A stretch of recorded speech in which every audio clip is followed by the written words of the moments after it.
ಪ್ರಾದೇಶಿಕ ಸಾರಿಗೆ ಇಲಾಖೆ ಅವ್ಯವಸ್ಥೆ ಸರಿಪಡಿಸಲು ಆಗ್ರಹಿಸಿ ಮನವಿ. ಪ್ರಾದೇಶಿಕ ಸಾರಿಗೆ ಇಲಾಖೆ ಪ್ರಾದೇಶಿಕ ಕಚೇರಿಯಲ್ಲಿ ನಡೆಯುತ್ತಿರುವ ಸಿಬ್ಬಂದಿಗಳ ಅನುಚಿತ ವರ್ತನೆಯಿಂದ ಸಾರ್ವಜನಿಕರಿಗೆ ಅನಾನುಕೂಲವಾಗುತ್ತದೆ ಎಂದು ಮಲೆನಾಡು ಡ್ರೈವಿಂಗ್ ಸ್ಕೂಲ್ ಅಸೋಸಿಯೇಷನ್ ವತಿಯಿಂದ ಪ್ರಾದೇಶಿಕ ಸಾರಿಗೆ ಅಧಿಕಾರಿಗಳ ಮೂಲಕ ಸಚಿವರಿಗೆ ಮನವಿ ಸಲ್ಲಿಸಲಾಯಿತು. ಯಾಕೆಂದ್ರೆ ಕಚೇರಿಯಲ್ಲಿ ಆಗಿರುವಂತಹ ಅನಾನುಕೂಲಗಳ ಬಗ್ಗೆ ಬಂದಿದ್ದೀವಿ. ದಯಮಾಡಿ ಇದನ್ನ ನೀವು ಮೇಲಧಿಕಾರಿಗಳ ಮುಖಾಂತರ ಸರ್ಕಾರ ಗಮನಕ್ಕೆ ತಂದಾಗ ಇಲ್ಲಿ ಆಗ್ತಿರುವಂತಹ ಲೋಪದೋಷಗಳು ಸರಿಪಡಿಸೋಕೆ ಅನುಕೂಲ ಆಗುತ್ತೆ. ಮತ್ತೆ ಕಚೇರಿ ಸಿಬ್ಬಂದಿ ವರ್ಗದಲ್ಲಿ ಬಾಲ್ಯ ಲೋಪದೋಷಗಳಿದೆ, ಅದನ್ನು ಸರಿ ಮಾಡ್ಕೋಬೇಕು. ಯಾಕೆಂದ್ರೆ ಕೆಲವೊಂದು ವಿಚಾರಗಳು ಏನಾಗ್ತಿದೆ ಅಂತ ಹೇಳಿದ್ರೆ ಸಾರ್ವಜನಿಕ ಸಂಪರ್ಕ ಅಧಿಕಾರಿ ಯಾರು ಇಲ್ಲಿ ಕೂರಿಸಿಲ್ಲ. ದಯಮಾಡಿ ಅವರೊಬ್ರು ಕೂರಿಸಬೇಕು. ಬಂದಂತ ಸಾರ್ವಜನಿಕರಿಗೆ ಏನ್ ಕೆಲಸ ಆಗ್ಬೇಕು ಅಂತ ಕೇಳಿ ಮಾಡ್ಕೊಡುವಂತ ವ್ಯವಸ್ಥೆ ಮಾಡ್ಕೊಡ್ಬೇಕು. ಕಾರ್ಡ್ಗಳದು ಸಮರ್ಪಕ ವಿತರಣೆ ಆಗ್ತಾ ಇದೆ. ಡಿಎಲ್ ಇರ್ಬೋದು, ಆರ್ಸಿ ಇರ್ಬೋದು. ಯಾಕೆಂದ್ರೆ ಸರ್ಕಾರದಿಂದ 5 ದಿವಸ 6 ದಿವಸಕ್ಕೆ ಕಾರ್ಡ್ ಬಂದ್ರೆ ಇಲ್ಲಿ ಕೊಡ್ತಾರೆ. 1 ತಿಂಗಳಾದ್ರೂ ಕಾರ್ಡ್ಗಳು ಸಿಗ್ತಾ ಇಲ್ಲ, ಮತ್ತೆ ಕಾರ್ಡ್ಗಳು ಕಳೆದು ಹೋಗ್ತಾ ಇದೆ. ಅದರಿಂದ ದಯಮಾಡಿ ಅಂತ ಬಗ್ಗೆ ಗಮನ ಹರಿಸಿ ಸಾರ್ವಜನಿಕ ಒಳ್ಳೆ ಇದು ಮಾಡ್ಕೊಡ್ಬೇಕು ಅಂತ ನಂತರ ಪ್ರತಿಭಟನಾಕಾರರನ್ನು ಉದ್ದೇಶಿಸಿ ಮಾತನಾಡಿದ ಸಂಘದ ಗೌರವ ಅಧ್ಯಕ್ಷ ಕೆಆರ್ ಅನಿಲ್ ಕುಮಾರ್, ಸಾರ್ವಜನಿಕರ ಕೆಲಸಗಳಿಗೆ ಬೆಂಗಳೂರಿನ ಕೇಂದ್ರ ಕಚೇರಿಯಲ್ಲಿ 3-4 ದಿನದಲ್ಲಿ ಚಾಲನಾ ಪರವಾನಗಿ ಆರ್ಸಿ ಮುದ್ರಣಗೊಂಡು ಸಾರಿಗೆ ಕಚೇರಿಗೆ ತಲುಪಿದರೂ ನಿಗದಿತ ಸಮಯಕ್ಕೆ ಈ ದಾಖಲೆಗಳನ್ನು ಅಧಿಕಾರಿ ಸಿಬ್ಬಂದಿಗಳು ನೀಡದೆ ಸತಾಯಿಸುತ್ತಿದ್ದಾರೆ ಎಂದು ಆರೋಪಿಸಿದರು. ಅಂತ ಹೇಳಿದ್ರೆ ಕಚೇರಿಯಲ್ಲಿ ಆಗ್ತಿರುವಂತಹ ವಿಳಂಬದ ಕೆಲಸದ ಬಗ್ಗೆ ಯಾರಿಗೇ ಆಗಲಿ ಒಂದು ಸಂಬಂಧಪಟ್ಟ ಅಧಿಕಾರಿಗಳಿಗೆ ಯಾವುದೇ ಜವಾಬ್ದಾರಿಗಳಿಲ್ಲ ಇಲ್ಲಿ. ಯಾಕೆಂದ್ರೆ ಒಂದು ಡಿಎಲ್ ಇರ್ಬೋದು, ಆರ್ಸಿ ಇರ್ಬೋದು, ಕಳೆದೋಗಿರ್ತದೆ. ಅದನ್ನು ಯಾವ ರೀತಿ ಸಾರ್ವಜನಿಕ ಕೊಡಬೇಕು ಅನ್ನೋದು ಒಂದು ಇದಿಲ್ಲ. ಅದರಿಂದ ದಯಮಾಡಿ ಮತ್ತೆ ಈಗಾಗಲೇ 20 ಜನ ನೌಕರರು ಸರ್ಕಾರಿ ನೌಕರರು ಇದ್ದಾರೆ ಗುತ್ತಿಗೆ ಆಧಾರದವ್ರು ಬಿಟ್ಟು.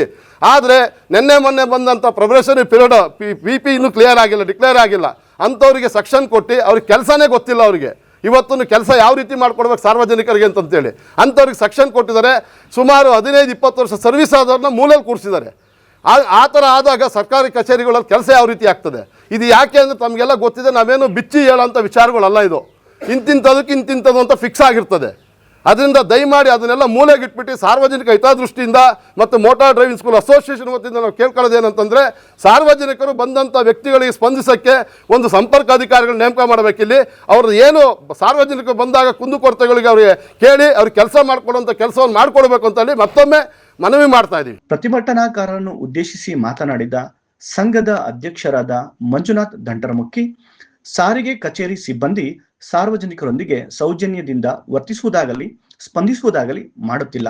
ಸಾರಿಗೆ ಸಚಿವರು ಕೂಡಲೇ ಗಮನ ಹರಿಸಿ ಸೂಕ್ತ ನಿರ್ದೇಶನ ನೀಡಿ ಕ್ರಮ ಕೈಗೊಳ್ಳುವ ಮೂಲಕ ಮುಂದಿನ ದಿನಗಳಲ್ಲಿ ಸಮಸ್ಯೆ ಮರುಕಳಿಸದಂತೆ ಕ್ರಮ ವಹಿಸಬೇಕೆಂದು ಒತ್ತಾಯಿಸಿದರು. ಎಲ್ಲರಾಗಲಿ DL ಟೆಸ್ಟ್ ಆಗಲಿ ಯಾವುದು ಸರಿಯಾಗಿ ಕೆಲಸ ನಡೀತಿಲ್ಲ, ಕಾರ್ಡ್ಗಳು ಯಾವುದು ಕರೆಕ್ಟಾಗಿ ಸಿಗ್ತಾ ಇಲ್ಲ. ಹಾಗಾಗಿ ಪಬ್ಲಿಕ್ಸ್ಗೆ ಜನಗಳಿಗೆ ಬೇಗ ಎಲ್ಲ ಸಿಗಲಿ ಅಂತೇಳಿ ನಾನು ಕೇಳ್ಕೊಳ್ತೀನಿ. ಹಾಗೆ ನಮಗೆ ಇಲ್ಲಿ ಒಂದು ಯಾವುದೇ ಥರದ್ದು ಒಂದು ಟ್ರ್ಯಾಕ್ ಇಲ್ಲ. ಎಲ್ಲ ಜಿಲ್ಲೆಗಳಲ್ಲಿ ಟ್ರ್ಯಾಕ್ ಇದೆ, ನಮ್ಮ ಚಿಕ್ಕಮಗಳೂರು ಜಿಲ್ಲೆಯಲ್ಲಿ ಇದು ಟ್ರ್ಯಾಕ್ ಇಲ್ಲ.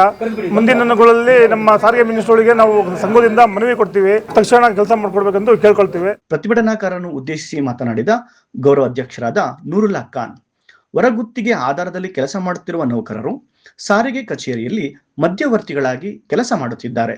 ಇದರಿಂದಾಗಿ ಸಾರಿಗೆ ಕಚೇರಿಗೆ ಕೆಟ್ಟ ಹೆಸರು ಬಂದಂತಾಗಿದೆ.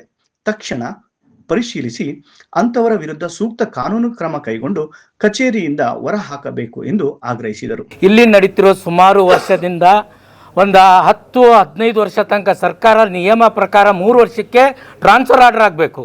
ಆದರೆ ಕೆಲ ಪ್ರಥಮ ದರ್ಜೆ, ದ್ವಿತೀಯ ದರ್ಜೆ 15 ವರ್ಷ 16 ವರ್ಷದಿಂದ ಇಲ್ಲೇ ಗೂಟ ಹೊಡ್ಕೊಂಡಿದ್ದಾರೆ.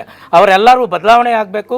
ರಾಜ್ಯ ಸರ್ಕಾರ ಈ ತಕ್ಷಣವೇ ನಮ್ಮ ಮನವಿಗೆ ಸ್ಪಂದಿಸಿ ಎಲ್ಲ ಕ್ರಮ ತಗೊಳ್ಬೇಕಾಗಿ ಈ ಮೂಲಕ ಕೇಳ್ಕೊಂಡಿದ್ದೇವೆ. ಮಲೆನಾಡು ಡ್ರೈವಿಂಗ್ ಸ್ಕೂಲ್ ಅಸೋಸಿಯೇಷನ್ ಸಂಘದ ಉಪಾಧ್ಯಕ್ಷ ತೀರ್ಥಸ್ವಾಮಿ ಮಾತನಾಡಿ, ಮೋಟಾರ್ ವಾಹನ ನಿರೀಕ್ಷಕರ ಕೊಠಡಿಗೆ ಸರ್ಕಾರ ನಿಗದಿಪಡಿಸಿದ ಸಮಯದಂತೆ ಬೆಳಗ್ಗೆ 10 ರಿಂದ ಸಂಜೆ 5ರವರೆಗೆ ಒಬ್ಬ ಸರ್ಕಾರಿ ನೌಕರರನ್ನು ಜಾರಿಗೆ ಬರುವಂತೆ ತಕ್ಷಣ ನಿಯೋಜನೆ ಮಾಡಿ ಸಾರ್ವಜನಿಕರಿಗೆ ಅನುಕೂಲ ಮಾಡಿಕೊಡುವಂತೆ ಮನವಿ ಮಾಡಿ ಮುಂದಿನ ದಿನಗಳಲ್ಲಿ ಈ ಪ್ರಾದೇಶಿಕ ಸಾರಿಗೆ ಇಲಾಖೆ ಒಳಗಡೆ ನಮ್ಮ ಏನು ಡ್ರೈವಿಂಗ್ ಸ್ಕೂಲ್ ಅಸೋಸಿಯೇಷನ್ ಮಾಡ್ಕೊಂಡಿದ್ವಿ, ಅದಕ್ಕೆ ಸರ್ಕಾರಿ ಅಧಿಕಾರಿಗಳು, ಇನ್ಸ್ಪೆಕ್ಟರ್ ಆಗಿರ್ಬೋದು, RT ಆಗಿರ್ಬೋದು, ಸಿಬ್ಬಂದಿ ವರ್ಗದವರಾಗಿರ್ಬೋದು ನಮಗೆ ಸ್ಪಂದಿಸಬೇಕು.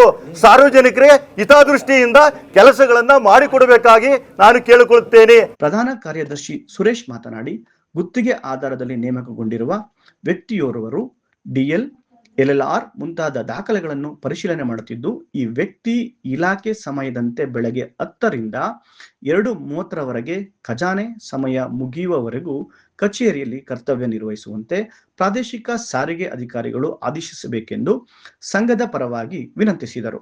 ಈಗ ಮೇನ್ GPS ಮತ್ತು ಪಾನಿಕ್ ಬಟನ್ ಅನ್ನೋದನ್ನ ಹೇಳ್ತಾರೆ. ಏನು ಇವತ್ತು ಮಾಡ್ತಾ ಇದ್ದಾರೆ ವಾಹನಗಳಿಗೆ, ಇವತ್ತು ಆ ವಾಹನಗಳಿಂದ ಗ್ರಾಹಕರಿಗೆ ಅವ್ರು ಏನು ಓನರ್ಸ್ಗಳಿದ್ದಾರೆ ಅವರಿಗೆ ತುಂಬ ತೊಂದರೆ ಆಗ್ತಾ ಇದೆ. ಅದನ್ನು ಶೀಘ್ರವೇ ಸರ್ಕಾರ ಅದನ್ನು ಕ್ಯಾನ್ಸಲ್ ಮಾಡಬೇಕು ಅಂತ ನಾವು ಈ ಮನವಿಯಲ್ಲಿ ಕೇಳ್ತಾ ಇದ್ದೀವಿ. ಇದನ್ನು ಆದಷ್ಟು ಬೇಗ ಕ್ಯಾನ್ಸಲ್ ಆಗಬೇಕು. ಹಾಗೆಯೇ ಇವತ್ತು ಏನು ಈ ಮನವಿ ನೀಡ್ತಾ ಇದ್ದೀವಿ, ನಮ್ಮ ಚಿಕ್ಕಮಗಳೂರು ಪ್ರಾದೇಶಿಕ ಸಾರಿಗೆ ಕಚೇರಿ, ನಮ್ಮ ಮೋಟಾರ್ ಡ್ರೈವಿಂಗ್ ಸ್ಕೂಲ್ ಅಸೋಸಿಯೇಷನ್ಗೆ ಏನು ತೊಂದರೆ ಆಗ್ತಾ ಇದೆ, ಆ ತೊಂದರೆಗಳನ್ನ ಇವತ್ತು ಕೇಳಕ್ಕೆ ಬಂದಿರೋದು ಏನು ಅಂದರೆ, ಇವತ್ತು ಹೇಗಾಗ್ತಿದೆ ಅಂದರೆ ಬೇಲಿನೇ ಇದ್ದು ಹೊಲ ಮೇಯ್ದಂಗೆ ಆಗ್ತಾ ಇದೆ.